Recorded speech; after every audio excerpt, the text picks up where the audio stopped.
One of the many concerns that I constantly hear about is the need to address the environment.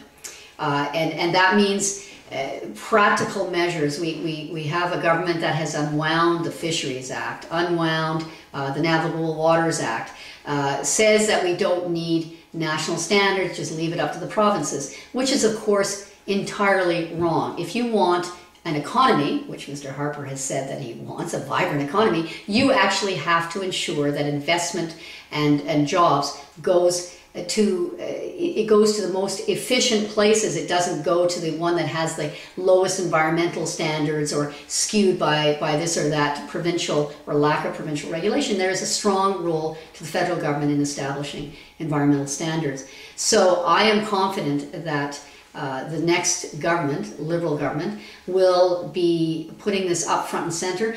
I have said ever since I've been involved in active politics, with my run against Jack Layton in 2006, that we need a Minister of Environment on a par with the Minister of Finance. It cannot be a subject matter that is sort of always being forgotten about. We need to say this is something that informs all our economic decisions. It informs our social decisions in locating social housing near good transit and all.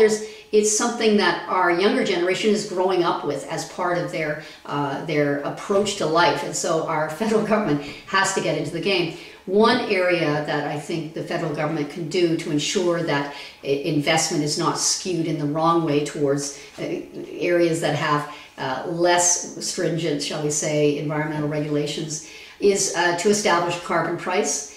Everybody says that that is the best approach, and we have to price carbon so that we are accommodating the or accounting for the damage that is done for the environment, so that investment decisions, whether it's in resource extraction or elsewhere, are made according to what is good for our long-term, the ecosystem and the long-term health of our planet.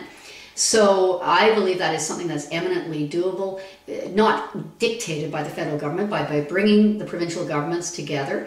BC has one, Quebec has one, there are various, Alberta has a sort of one. The cap and trade is another way of trying to get at it, but it doesn't seem to work well. Europeans who have had cap and trade for ages have said if they could do it again, they would not do it that way. So a clean price on carbon that escalates slowly and is something that even businesses and investors and the resource companies actually want, that gives them certainty. So I think that is something that we should have the courage to discuss. And once we say goodbye to Mr. Harper, who once said that it was something that we just couldn't discuss, or it was a tax on everything, and of course tried to dumb down the debate entirely, we will, I believe Canadians are ready for adult conversations about what do we do to put a price on carbon and move us away from fossil fuels.